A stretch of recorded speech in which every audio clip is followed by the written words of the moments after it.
Hello, guys. Good morning to all of you. Welcome to my channel and Medicals. तो हम फिर से आ गए हैं एक न्यू लेक्चर लेके और we can say that continue हम चल रहे थे डाइजेस्टिव सिस्टम पे। तो अब हम डिस्कस करने वाले हैं regarding small intestine of the digestive system.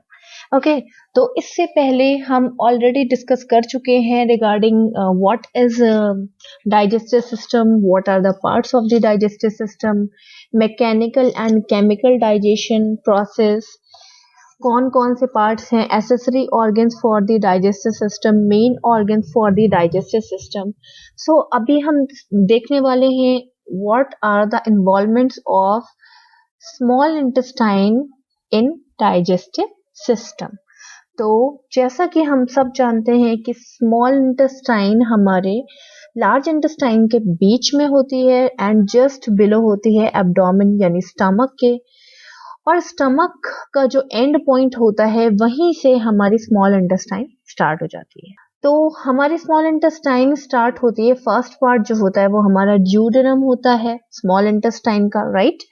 इसके अलावा ये एक बहुत ही ज्यादा मोस्ट इम्पॉर्टेंट ऑर्गन है इम्यून डिफेंस के लिए। सो इम्यून डिफेंस कैसे कर सकती है ये? बिकॉज हमारी जो ये स्मॉल इंटेस्टाइन है ये IgA, ठीक है, इम्यूनोग्लोबुलिन A प्रोड्यूस करती है। इम्यूनोग्लोबुलिन A माइक्रो ऑर्गेनिजम्स को किल करने का काम करती है।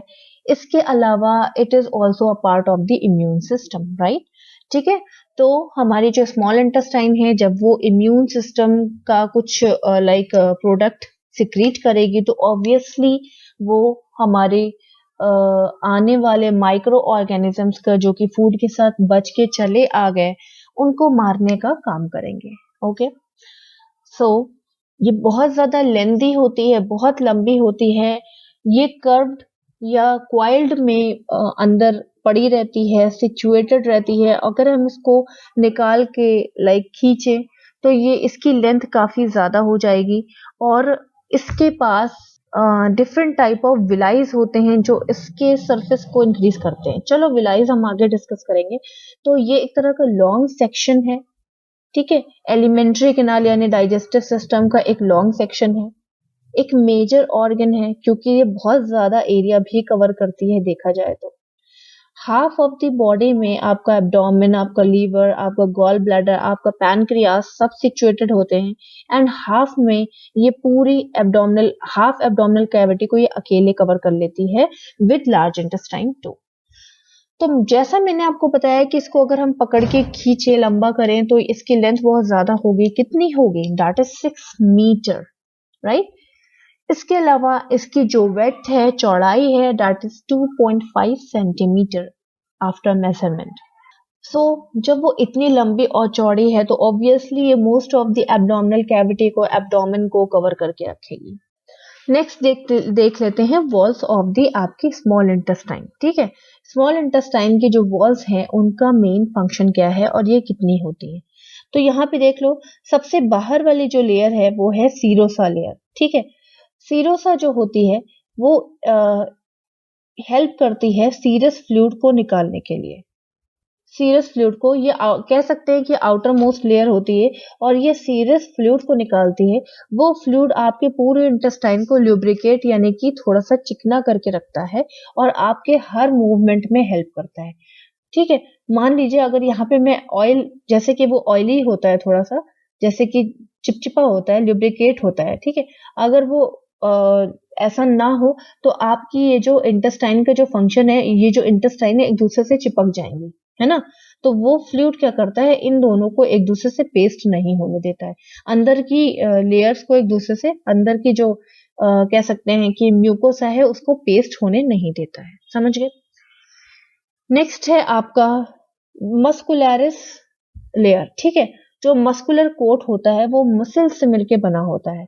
ठीक है, तो ये मसल्स क्या करती हैं, ये सीरोसा और सब म्यूकोसा और म्यूकोसा तीनों को सपोर्ट करके रखती हैं। ये मस्कुलर लेयर जो होती है वो काफी स्ट्रांग होती है और ये इधर वाले मूवमेंट्स में भी हेल्प करती है और सीरोसा को भी अपने से अटैच करके स्ट्रांग करके रखती है। नेक्स्ट है आपका सब म्यूकोसा। सब म्यूकोसा के अंदर ब्लड सप्लाईज होती हैं। इसके अलावा इसके साथ साथ सब म्यूकोसा जो है वो सीरस फ्लूइड को सीरोसा से ट्रांसफर करती है म्यूकस के अंदर, म्यूकोसा के अंदर, ठीक है। तो ये एक तरह का मीडियम बनाती है, कनेक्शन बनाती है बिटवीन दी म्यूकोसा कोट और मस्कुलर लेयर के बीच में, ठीक है, और ब्लड सप्लाई भी प्रोवाइड करती है। इसके अलावा जो आपकी सबसे इनर मोस्ट है, सबसे अंदर वाली लेयर है, जिससे टच होकर के आपका डाइजेस्टिव सिस्टम का जो भी कंटेंट है, जो भी डाइजेशन ये कर रही है, इससे टच होकर के ही जा रहा है। यानी म्यूकोसा आपका सबसे अंदर वाली लेयर है जो कि डायरेक्ट कांटेक्ट में आती है फूड के, जो कि डाइजेस्ट हो रहा है, ठीक है। तो म्यूकोसा का काम क्या है कि वो म्यूकस को रिलीज करके म्यूकस को कह सकते हैं रिसीव करके अपना पैरास्टालसिस मूवमेंट कंप्लीट करती है, ठीक है, और जो भी वेस्ट मटेरियल है उसको शिफ्ट कराने में हेल्प करती है। इसके अलावा ये डिफरेंट टाइप ऑफ न्यूट्रिएंट्स भी एब्जॉर्ब करती है। नेक्स्ट आ जाते हैं स्मॉल इंटेस्टाइन, कंटिन्यू करते हैं। Parts of the small intestine में हम देख लेते हैं स्मॉल इंटेस्टाइन को कितने पार्ट में डिवाइड किया गया है। So it is divided into 3 part, duodenum, jejunum and ileum. तो डिओडेनम, जियोजेनम और इलियम, इन तीनों का एक मोस्ट कॉमन फंक्शन है, दैट इज एब्जॉर्प्शन।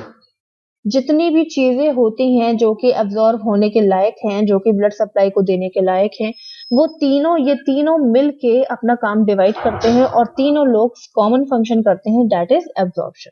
नेक्स्ट आ जाते हैं डिओडेनम। तो डिओडेनम मैंने आपको पहले ही बताया था कि एक स्मॉल पार्ट होता है जो कि डायरेक्ट एब्डोमेन यानी स्टमक से अटैच होता है। मतलब आप समझ लो यहाँ पे जैसे ही स्टमक कंप्लीट हुआ, यहाँ पे मान लीजिए ये आपका स्टमक है, स्टमक कंप्लीट हुआ तो आपका स्टमक जे शेप्ड होता है ना, तो स्टमक जैसे भी कंप्लीट हुआ तो आपका डिओडेनम स्टार्ट हो गया। तो क्या आप इसे नहीं कह सकते हो कि ये फर्स्ट पार्ट है हमारे स्मॉल इंटेस्टाइन का जो कि डायरेक्ट एब्डोमेन से अटैच है, या एंड पार्ट है, एंड पार्ट से अटैच है आपके एब्डोमेन से, ठीक है। तो सबसे छोटा होता है ये। इसके अलावा सी शेप्ड ये स्ट्रक्चर होता है। छोटे के हिसाब से इसकी जो कितना बड़ा होता है, इसका जो लेंथ होती है वो 25 से 30 सेंटीमीटर लॉन्ग होती है और अंदर से ये थोड़ा सा लाइक हॉलो होता है, खाली होता है। क्यों? क्योंकि इसको क्या करना होता है, रिसीव करना होता है फूड और भेजना होता है आगे के पार्ट में। आप ये भी इसमें नोट कर सकते हो, it is a part of the GI tract, that is gastrointestinal tract, ठीक है, जो कि पार्शियली डाइजेस्टिव फूड को शिफ्ट कराने में हेल्प करता है। पार्शियली क्यों कहा गया है, मतलब क्योंकि वो जो फूड इसके अंदर गया है वो कंप्लीटली अभी डाइजेस्ट नहीं हुआ है। वो कंप्लीटली तब डाइजेस्ट होगा जब स्मॉल इंटेस्टाइन और लार्ज इंटेस्टाइन इन्वॉल्व होंगे। इसका मेन फंक्शन क्या है कि इसके अंदर फूड आते ही ये बाइल रिसीव करता है, कॉमन बाइल डक्ट से ये बाइल रिसीव करता है और वो बाइल इसको और ब्रेक डाउन कराता है।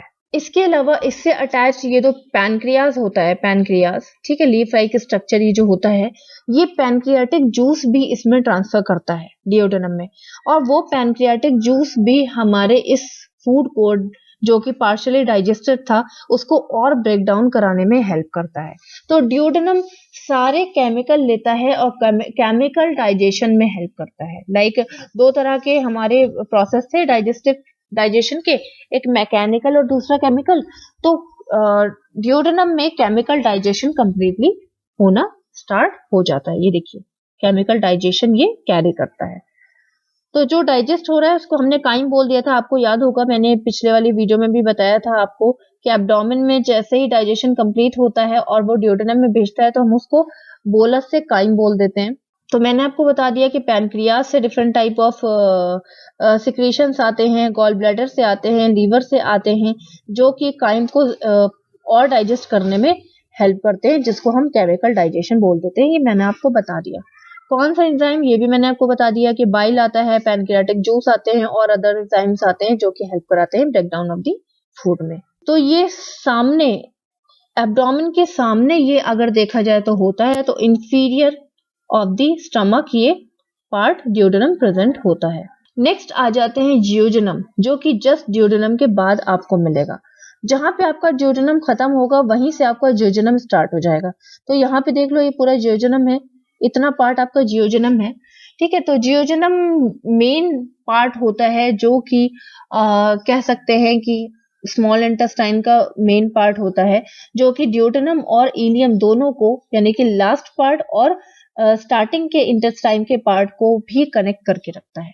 इसकी लेंथ 15 फीट होती है और ये रिस्पॉन्सिबल होता है बहुत सारे मोस्ट ऑफ द न्यूट्रिएंट्स को कह सकते हैं एब्जॉर्ब कराने के। ठीक है, तो सिर्फ ये वाटर को एब्जॉर्ब नहीं कराता है, कम से कम वाटर मॉलिक्यूल्स लेता है। क्यों लेता है, इसका रीजन है। इसका रीजन ये है कि अगर ये यहीं पे वाटर को एब्जॉर्ब करा लेगा तो आगे वो जो स्टूल होगा, मतलब वो जो आपका कह सकते हैं कि फूड होगा, काइन होगा, वो सूख जाएगा और आगे शिफ्ट होने में उसको प्रॉब्लम होगी और आपको कॉन्स्टिपेशन हो जाएगा। इस वजह से हमारा ऑर्गन बहुत स्मार्ट है, वो क्या करता है, वाटर को एब्जॉर्ब नहीं करता है। वाटर को एब्जॉर्ब वो लास्ट में कराता है, यानी कि इलियम में कराता है। ठीक है, तो जियोजेनम जो है वो मिडिल सेक्शन है, बता चुकी हूँ मैं। किसके बीच में प्रेजेंट होता है ये भी बता चुकी हूँ। टिश्यूज के लेयर से मिलके बनता है ये भी बता चुकी हूँ। कौन कौन से लेयर, इनर मोस्ट लेयर जिसको हमने म्यूकोसा बोल दिया। ठीक है, तो म्यूकोसा जो होता है वो काफी मतलब कह सकते हैं स्मूथ होता है। क्यों, क्योंकि उसके अंदर म्यूकस प्रेजेंट होता है जो कि हमारे म्यूकोसा को लुब्रिकेट करके रखता है। तो म्यूकोसा रिसीव कर रहा है काइम को डायरेक्टली और डायरेक्ट कांटेक्ट कर रहा है काइम से। ठीक है, और बाद में वो जियोजेनम में भेज रहा है, सॉरी इलियम में भेज रहा है। ये जो हमारा जियोजेनम है वो बहुत सारे फोल्ड से मिलके बना हुआ है। ठीक, और वो फोल्ड्स किससे मिलके बना है, हमारे एपिथेलियल टिश्यूज से मिलके बने हैं और न्यूट्रिशन को एब्जॉर्ब कराने में एपिथेलियल टिश्यूज भी हेल्प करते हैं। म्यूकोसा म्यूकस प्रोड्यूस कर रहा है, बता चुकी हूँ, जो कि इंटेस्टाइनल वॉल को प्रोटेक्ट भी करता है, ल्यूब्रिकेट भी करता है और काइम को पास करने में हेल्प भी करता है। इसके साथ साथ जियोजेनम में कॉन्ट्रैक्शंस भी होते हैं, जिसको हमने पेरिस्टालसिस मूवमेंट कह दिया, जो कि फूड को मिक्स कराने और आगे शिफ्ट कराने में हेल्प करते हैं। नेक्स्ट आ जाता है आपका ileum. It is the last part of the intestine, that is small intestine, जो कि बहुत ही लंबा होता है, दैट इज 6 फीट। लाइक ये जियोजेनम से थोड़ा छोटा होता है। जियोजेनम इसके जस्ट डबल होता है, डबल से ज्यादा, यानी कि 15 फीट का होता है और ये 6 फीट का होता है। ठीक है, last part of the small intestine है, जिसका मेन फंक्शन क्या है कि वाटर जो एब्जॉर्ब नहीं किया गया था उसको एब्जॉर्ब करना और जो बचे कुछ विटामिन है उनको एब्जॉर्ब करना। ठीक, मेनली ये विटामिन B12 एब्जॉर्ब करता है, सॉल्ट एब्जॉर्ब करता है, बाइल जितना भी ब्लड को नीड होती है एब्जॉर्ब करता है। अच्छा, बाइल क्यों एब्जॉर्ब करता है, क्योंकि बिलिरुबिन लेवल जो है वो ब्लड में जा करके ब्लड के माइक्रो ऑर्गेनिजम्स को किल करने में हेल्प करता है। और इसके अलावा जो कुछ भी हमारा कह सकते हैं कि जियोजेनम छोड़ देता है वो सारी चीजें एब्जॉर्ब करने में ये हेल्प करता है। सो इसका जो पीएच लेवल है वो थोड़ा सा बेसिक होता है ना, एसिडिक नहीं होता है। अगर एसिडिक होगा तो अंदर इंजरी होने के चांसेस हो जाएंगे। बेसिक होता है, दैट इज 7 से 8 इसका बेसिक नेचर होता है। ठीक, कलर इसका पेल पिंक होता है। वॉल इसकी थिन होती है, बहुत थिक नहीं होती है। थिन इसलिए होती है क्योंकि अब वाटर को एब्जॉर्ब करने के बाद जो वो फूड है वो टाइट हो जाता है। अगर थिक वॉल होगी तो वॉल अपने आप को मूव कराने में ज्यादा सफिशिएंट नहीं फील करेगी। ठीक है, सफिशिएंट मूव नहीं करा पाएगी। वेसल्स इसकी लेस होती हैं, ब्लड वेसल्स इसमें लेस होती हैं। जो ब्लड वेसल्स होती हैं वो आपको कह सकते हैं कि जियोजेनम से ही ब्लड सप्लाई आराम से मिल सकती है। नेक्स्ट आ जाते हैं स्मॉल इंटेस्टाइन के वेलस पे यानी विलाइस पे। ये विलाइस फिंगर लाइक स्ट्रक्चर होती हैं जो कि इस तरह से कंप्लीट स्मॉल इंटेस्टाइन के ऊपर सिचुएटेड होती हैं। ठीक है, ये जो आपकी स्मॉल इंटेस्टाइन है, अगर इसका कट सेक्शन इतना मैं निकाल दूं तो इसके ऊपर ये जो आपको छोटे छोटे छोटे छोटे निकले हुए पोर्शन दिख रहे हैं ना, ये यही विलाइज दिख रही हैं आपको, जो कि जूम करके दिखाऊंगी तो ऐसे आपको दिखेगा। ठीक है, अब ये विलाइज क्यों इंपॉर्टेंट होती हैं? ये विलाइज सबसे ज्यादा इंपॉर्टेंट होती हैं। इनका मेन फंक्शन ये होता है कि अपने आप को मूव करती हैं, मूव करा के जितने भी न्यूट्रिएंट्स होते हैं वो यही रिसीव करती हैं। ये सारे न्यूट्रिएंट्स को पकड़ लेती हैं, जितने न्यूट्रिएंट्स को नीड होती है सारी चीजों को पकड़ के अंदर भेज देती हैं और फिर वो बाद में ब्लड सप्लाई में चले जाते हैं। कैसे होती हैं? फिंगर लाइक प्रोजेक्शन होती हैं। ये देखो फिंगर लाइक स्ट्रक्चर होती हैं इस तरह से कुछ, ठीक। फंक्शन इसका मेन एब्जॉर्प्शन ही होता है, ठीक है। इनके पास बहुत हाई रिच ब्लड सप्लाई होती है और इसी हाई रिच ब्लड सप्लाई में ये सारे न्यूट्रिएंट्स इजीली भेज देती हैं, ठीक है। तो इनके पास बहुत पतली पतली पतली पतली सी कह सकते हैं कि कैपिलरीज होती हैं और जो जो चीजें ये रिसीव करती हैं ये डायरेक्ट उन कैपिलरीज में सेंड कर देती हैं और वो कैपिलरीज बाद में जाकर के मेन ब्लड सप्लाई से मिल जाती हैं। सो एक तरह से देखा जाए तो ये न्यूट्रिशन को ट्रांसपोर्ट कर रही हैं। कहाँ पे कर रही हैं? ब्लड सप्लाई के अंदर कर रही हैं और ये डायरेक्ट कांटेक्ट भी बना रही हैं किसके साथ? ब्लड वेसल्स के। इनकी हेल्प कराने के लिए इनकी कुछ असिस्टेंट्स लाइक इनके असिस्टेंट होते हैं इनके ऊपर, जिनको हम माइक्रोविलाइज बोलते हैं। अब ये माइक्रोविलाइज क्या है? माइक्रोविलाइज और छोटी छोटी फिंगर लाइक स्ट्रक्चर्स होती हैं जो कि विलाइज के ऊपर होती हैं। तो जो हमारे विलाइज थी, जो मेन हमारी फिंगर लाइक स्ट्रक्चर थी, वो हमारे एपिथेलियल सेल से मिलकर बनी हुई है। कौन से epithelial cells? Columnar epithelial cells. Columnar epithelial cells के ऊपर और छोटे छोटे छोटे छोटे फिंगर लाइक प्रोजेक्शंस होते हैं जिनको हमने माइक्रोविलाइज कह दिया है। ये माइक्रोविलाइज बहुत इंपॉर्टेंट होती हैं और ये छोटे से छोटे माइक्रो से माइक्रो पार्ट को या न्यूट्रिएंट को या मॉलिक्यूल को पकड़ने का काम करती हैं और विलाइज के अंदर भेजती हैं और विलाइज उनको ब्लड सप्लाई के अंदर भेज देती हैं। कैसे करती हैं ये काम?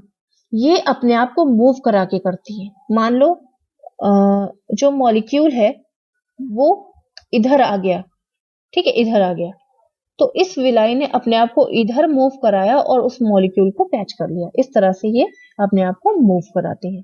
ये दोनों ही एक तरह से स्मॉल इंटेस्टाइन का पार्ट है और विलाइज जो होती हैं, हमारी जो मेन विलाइज होती हैं, उनकी लेंथ 0.5 से 1.6 मिलीमीटर होती है। नेक्स्ट आ जाते हैं लार्ज इंटेस्टाइन। तो स्मॉल इंटेस्टाइन के आसपास जितना भी एरिया होता है, जितना भी एरिया उसे सराउंड करके रखता है, उसको हम लार्ज इंटेस्टाइन बोलते हैं। लार्ज इसलिए बोलते हैं क्योंकि इसकी जो वेड्थ होती है, लेंथ तो नहीं कहूंगी, इसकी जो वेड्थ होती है वो स्मॉल इंटेस्टाइन से काफी ज्यादा होती है, ठीक है। तो कितनी वेड्थ होती है? 7.6 सेंटीमीटर इनका डायमीटर होता है और उनकी कितनी थी? 2.5 सेंटीमीटर। ओके, अप्रोक्सीमेटली 1.5 मीटर इनकी लेंथ होती है और इनका मेन फंक्शन क्या है कि बचे कुछ वाटर को, जो बच गया था, जो स्मॉल इंटेस्टाइन से वाटर छूट गया था, उसको रीअब्सॉर्ब करना। मतलब लार्ज इंटेस्टाइन कहती है ऐसे कैसे मैं वाटर छोड़ दूं, मैं तो लूंगी वाटर, ठीक है। तो वो कंप्लीट वाटर ले लेती है। अगर लार्ज इंटेस्टाइन आपका अच्छे से फंक्शन नहीं करेगी तो आपको लूज स्टूल हो जाएंगे, लूज मोशन हो जाएंगे। क्यों? आपका स्टूल टाइट क्यों होता है? Tight in the sense normal क्यों होता है? क्योंकि लार्ज इंटेस्टाइन उसमें से वाटर एब्जॉर्ब कर लेती है, रीअब्जॉर्ब कर लेती है, तो आपका स्टूल नॉर्मल निकलता है, ठीक है, डेफिकेट होता है। और अगर यही लार्ज इंटेस्टाइन अपना फंक्शन स्लो कर दे तो आपका स्टूल कैसा होगा? लूज पास हो जाएगा, ठीक है। तो कौन कौन से ऐसे फंक्शन हैं जो कि लार्ज इंटेस्टाइन को कंप्लीट करते हैं, सॉरी पार्ट्स हैं जो कि लार्ज इंटेस्टाइन को कंप्लीट करते हैं, ये देख लेते हैं। फर्स्ट है आपका कीकम, जो कि स्टार्टिंग पॉइंट है लार्ज इंटेस्टाइन का, सबसे स्टार्टिंग पार्ट है लार्ज इंटेस्टाइन का। छोटा पार्ट होता है जो कि पाउच की तरह दिखता है।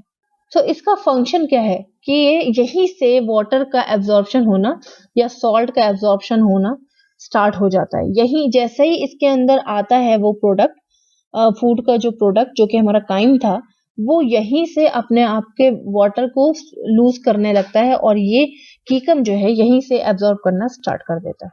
इसके अलावा कीकम जो है इसके पास थिक म्यूकस मेम्ब्रेन भी होती है। ये म्यूकस यहाँ पे देख लो, कीकम को कट करके दिखाया गया अंदर से, तो कितना ज्यादा ल्यूब्रिकेटिंग लग रहा है, कितना ज्यादा गीला लग रहा है। तो गीला क्यों है? क्योंकि इसके पास हाईली रिच म्यूकस मेम्ब्रेन्स होती हैं जो कि म्यूकस प्रोड्यूस करती हैं और कीकम को गीला रखती हैं। नेक्स्ट है आपका अपेंडिक्स। कीकम से अटैच एक टेल लाइक स्ट्रक्चर होता है जिसे हम अपेंडिक्स बोलते हैं। रिसर्च के अकॉर्डिंग अभी तक इसका एग्जैक्ट फंक्शन पता नहीं चला है, लेकिन रिसर्च के अकॉर्डिंग ये भी पता चला है कि ये माइक्रो ऑर्गेनिजम्स को किल करने में हेल्प करता है। जो कि इंटेस्टाइन, स्मॉल इंटेस्टाइन नहीं कर पाती है, और यहाँ पे जो भी काइम आता है उसके अंदर कोई बचे कुछ माइक्रो ऑर्गेनिजम्स बच जाते हैं, तो अपेंडिक्स क्या करता है, उन माइक्रो ऑर्गेनिजम्स को किल कर देता है, जिसमें आप ये कह सकते हो कि ये एक सपोर्टिव ऑर्गन है जो कि आपके डाइजेस्टिव सिस्टम को हेल्दी रखता है। समझ गए? ठीक है, तो इनके पास गुड बैक्टीरिया होते हैं जो कि बैड बैक्टीरिया को किल करने में हेल्प करते हैं। सो रिसर्च ने बता दिया कि अभी इनका मेन फंक्शन अननोन है, बस यही पता चला है कि ये बस हमारे डाइजेस्टिव सिस्टम को स्ट्रांग रखने में हेल्प करते हैं। अपेंडिक्स में अगर कुछ हो जाता है तो उसको कट करके निकाल देते हैं, कोई फर्क नहीं पड़ता, क्योंकि इसका फंक्शन ही नहीं पता चला है, और सच में बताऊं तो ज्यादा कोई फर्क भी नहीं पड़ता है। अपेंडिक्स में कोई इन्फेक्शन हो जाता है तो हम उसे अपेंडिसाइटिस बोलते हैं। नेक्स्ट पार्ट आ जाता है आपका कोलॉन। कोलॉन सबसे लंबा, सबसे बड़ा पार्ट होता है, जिसको आप ट्रांसवर्स कोलॉन कहते हो अगर ट्रांसवर्स में है, क्योंकि देखो ट्रांसवर्स लाइन अगर ड्रॉ करोगे तो ट्रांसवर्स लाइन ऐसे होती है, ठीक है, एंटीरियर पोस्टीरियर लाइन ड्रॉ करोगे तो ऐसे होगी, समझ गए? ठीक है, तो ये ट्रांसवर्स लाइन में ऐसे है, देखा जाए तो ये ऐसे है, इसीलिए हमने इसे ट्रांसवर्स कोलॉन कह दिया। ये आपको जितना भी पार्ट दिख रहे हैं ना, ये हो गया, ये हो गया, ये हो गया, ये हो गया, ये सारे जो हैं मिला के कोलॉन बनाते हैं। साइड वाले जो कोलॉन है, जो कि कम जो हमारा फर्स्ट पार्ट है, अब वहां से ऊपर की तरफ ही तो कोलॉन जाएंगे, तभी तो ट्रांसवर्स कोलॉन बनेगा। तो ऊपर की तरफ जितने भी कोलॉन्स जा रहे हैं उसको हमने असेंडिंग कोलॉन कह दिया। ट्रांसवर्स कोलॉन से नीचे की तरफ जितने भी कोलॉन्स जा रहे हैं उनको हमने डिसेंडिंग कोलॉन कह दिया।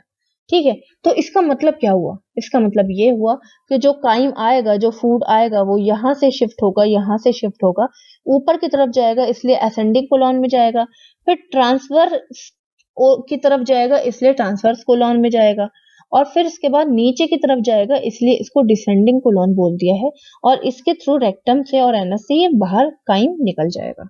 तो कोलॉन का भी फंक्शन क्या होता है, जब तक काइम जाता रहता है वो उसके अंदर का सारा वाटर खींच लेता है, जिसको हम रीएब्जॉर्प्शन कहते हैं, और रिकवरी ऑफ द वाटर कहते हैं, जो कि हमारे एलिमेंट्री कैनाल में एंटर हुआ था। तो बाद में जब ये सारा जो बचा कुछ न्यूट्रिएंट्स है, जो भी वाटर है, वो जब उसका पूरा एब्जॉर्ब कर लेता है, तो अब ये काइम नहीं कहलाएगा, क्योंकि अब ये पूरा वेस्ट हो चुका है, जिसको हमने फीसेस या स्टूल बोल दिया। ठीक है, तो लार्ज इंटेस्टाइन में आने के बाद, कोलॉन में जाने के बाद, वो काइम ही रहता है, उसका नेम चेंज हो जाता है, और नेम क्या पड़ जाता है? फीसेस। ये फीसेस हमारा पास आउट हो जाता है, कहां से? रेक्टम और एनस से। नेक्स्ट है आपका रेक्टम। रेक्टम और एनस में क्या डिफरेंस है? रेक्टम एक ट्यूब लाइक स्ट्रक्चर है जो कि 12 सेंटीमीटर लॉन्ग होता है, ठीक है। एनस उसकी बाहर की ओपनिंग को कहते हैं, मतलब रेक्टम जो है वो ट्यूब है और एनस उसकी ओपनिंग है, ठीक है। तो रेक्टम क्या करता है, ये अटैच होता है लार्ज इंटेस्टाइन से, और ये रिसीव करता है फीसेस को, और कहाँ पहुंचा देता है? हमारे एनल कैनाल में पहुंचा देता है, और एनल कैनाल उस फीसेस को आउट ऑफ द बॉडी कर देती है। तो ये था हमारा लार्ज इंटेस्टाइन के बारे में और स्मॉल इंटेस्टाइन के बारे में। चलिए अब देख लेते हैं गॉल ब्लैडर के बारे में। मैंने यहाँ पे लीवर इसलिए नहीं सेलेक्ट किया है क्योंकि गॉल ब्लैडर थोड़ा छोटा है, तो गॉल ब्लैडर यहाँ पे डिस्कस करने के बाद नेक्स्ट वीडियो में हम लीवर और पैनक्रियास पे फोकस करेंगे। ओके, तो गॉल ब्लैडर अगर आप देखो तो जस्ट लीवर के बीनीथ होता है, लीवर के नीचे होता है, और ये आपको थोड़ा सा कैसा दिख रहा होगा? सैक लाइक स्ट्रक्चर दिख रहा होगा, बोरे की तरह दिख रहा होगा, ठीक है। तो ये एक तरह का सैक लाइक स्ट्रक्चर होता है, बट जितना छोटा होता है उतना ही इंपॉर्टेंट इसका फंक्शन भी होता है। चलिए देख लेते हैं। अंडर द लीवर है, बता चुकी हूँ। शेप कैसा है? सैक की तरह है, यानी बोरे की तरह है। ये भी डाइजेशन में इन्वॉल्व होता है। क्यों होता है? क्योंकि देखो ये क्या कर रहा है, ये डिलीवर कर रहा है बाइल को, बिलिरुबिन लेवल को, ठीक है। किसके अंदर? डिओडेनम के अंदर। मैंने आपको डिओडेनम के टाइम पे बताया था कि डिओडेनम जो है वो बाइल रिसीव करता है। कहाँ से करता है? हमारे गॉल ब्लैडर से करता है। ओके, सो इसका फंक्शन क्या है?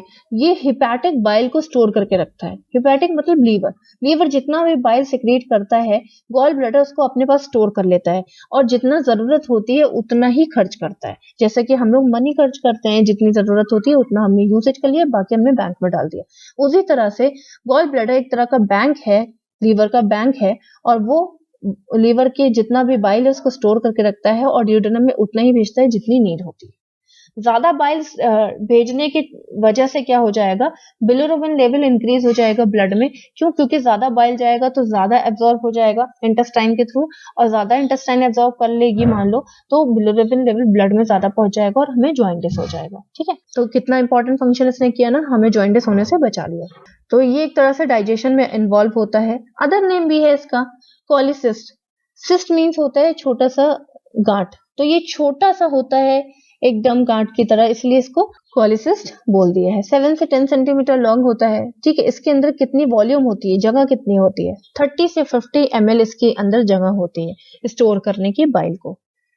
डायरेक्ट ये अटैच होता है सिस्टिक डक्ट से, और इसके पास 4 मेन लेयर्स होती हैं, इपिथेलियल लेयर, सब mucosa layer, muscular layer, serosa layer. चलिए लेयर्स डिस्कस कर लेते हैं।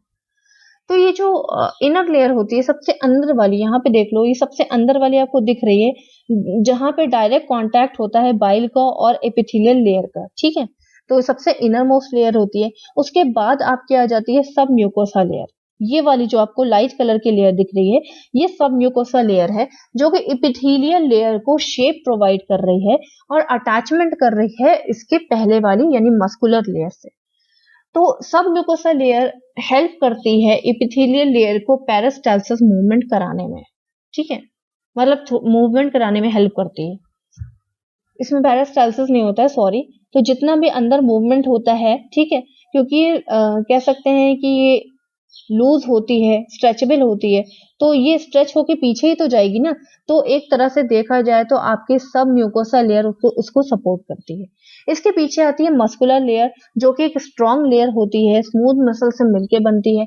और ये कह सकते हैं कि जो मस्कुलर लेयर है वो सबसे ज्यादा सपोर्टिव लेयर मानी जाती है बाहर और अंदर वाली लेयर्स के लिए। तो बाहर वाली लेयर हमारी कौन सी है? सीरोसा लेयर, जो कि सीरस फ्लूइड को भी डिलीवर कराती है। सीरस मेम्ब्रेन इनके पास होती है और ये सीरस फ्लूइड बनाती हैं, और ये फ्लूइड जो होता है वो हमारे उसको गॉल ब्लैडर को ल्यूब्रिकेट करके रखता है। इसके अलावा इसके पास 3 मेन पार्ट होते हैं, छोटा सा होता है, छोटे छोटे पार्ट होते हैं, fundus, body and neck. Fundus होता है सबसे top portion of the gall bladder होता है, अगर हम इसे इस तरह से देखें तो। और अगर हम इसके कह सकते हैं कि जिस तरह से ये सिचुएटेड होता है नीचे की तरफ, जैसे ये सिचुएटेड होता है नीचे की तरफ, तो फंडस अगर हम इस पोर्शन में देखेंगे तो सबसे लोअर पोर्शन माना जाएगा। ये आपके पॉइंट ऑफ व्यू पे डिपेंड करता है। तो चलिए हम उसी डायग्राम, पिछले वाले डायग्राम जैसा ये सिचुएटेड होता है उसी के बेसिस पे देखते हैं। तो नेक जो होता है वो सबसे पहले आता है। ठीक है, तो नेक जो होता है वो सबसे नैरो, सबसे छोटा पार्ट होता है, जो कि किसके बीच में होता है? गॉल ब्लैडर के बॉडी के बीच में होता है और सिस्टिक डक्ट के बीच में होता है। इसके अलावा बॉडी जो होती है वो सबसे ब्रॉड और डायलेटेड पोर्शन होती है, सबसे ज्यादा कैपेसिटी प्रोवाइड करती है किस चीज के लिए? हमारे बाइल को स्टोर कराने के लिए। फंडस सबसे लास्ट पार्ट होता है, और ये जो होता है वो एक डोम शेप्ड स्ट्रक्चर होता है। ये एक कंप्लीट स्ट्रक्चर बनाने में हेल्प करता है किसकी? हमारे गॉल ब्लैडर की। तभी हमारा गॉल ब्लैडर एक सैक लाइक स्ट्रक्चर की तरह दिखता है। और ये आपको कहाँ मिलेगा? अंडर द लीवर आपको मिलेगा। तो 3 ये जो हैं पार्ट, ये कंप्लीट पार्ट्स बनाते हैं, कंप्लीट स्ट्रक्चर आपके गॉल ब्लैडर का बनाते हैं। सो आई थिंक आपको क्लियर हुआ होगा। Small intestine, large intestine and gall bladder हमने यहाँ पे डिस्कस किया है। नेक्स्ट पार्ट में हम लीवर और पैनक्रियास डिस्कस करेंगे। Till then bye bye, take care and have a nice day.